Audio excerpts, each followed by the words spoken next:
Pakistan Israel पे हमला क्यों नहीं कर लेता? क्या एटम बम पाकिस्तान ने अपनी मां की शादी में बजाने के लिए रखे हुए?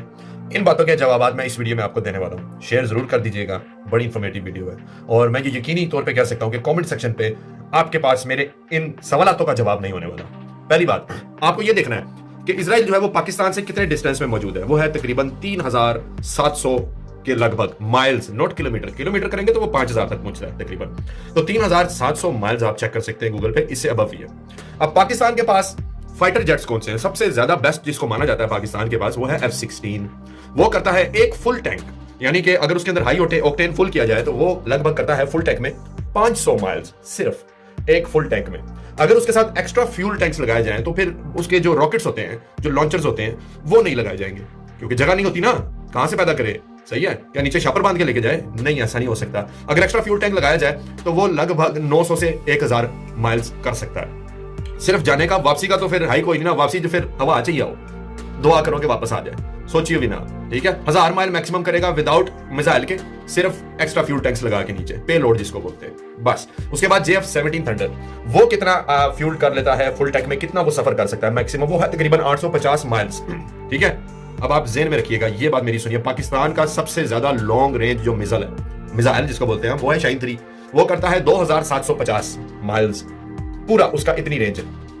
अब आप मुझे बताओ कि नेड़े नेड़े तक भी हमारे हथियार जो है ना वो भी नहीं पहुंच रहे इजराइल की तरफ, क्योंकि इजराइल 3700 माइल्स दूर है। ठीक हो गया।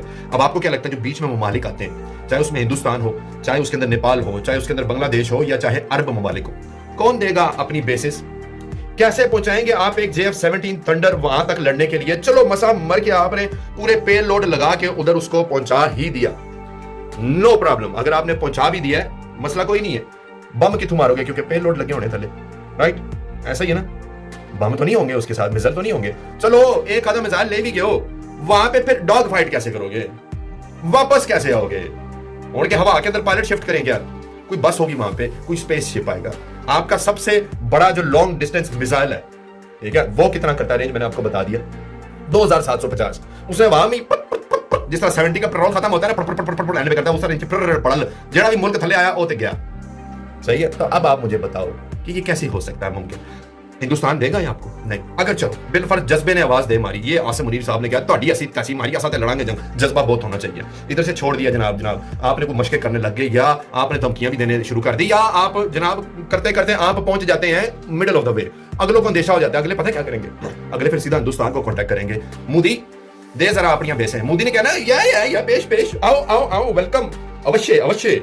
मोदी ने तो भैंस की आंख अपना जनाब वहां से अमृतसर दे देना कि ले भाई, ऐ सामने 4 कदम पे पाकिस्तान है, मार्स, क्या करोगे? What's gonna happen? अब समझ आई लॉजिकल बात में और आपके जज्बात के तुकों में बड़ा फर्क है, समझ गए? यही मसला है कि आपके पास नॉलेज नहीं है। नॉलेज होता ना तो इस किस्म की बकवासात आप ना कर पाते। अब आई समझ आपको? काउंटेबिलिटी होनी चाहिए, काउंट कर ले। पेट्रोल, डीजल, उसके माइल, हर एक चीज आपके पास ऑनलाइन मौजूद है। जाइए, मेहनत कीजिए और अपने अकल को ठिकाने लाइए।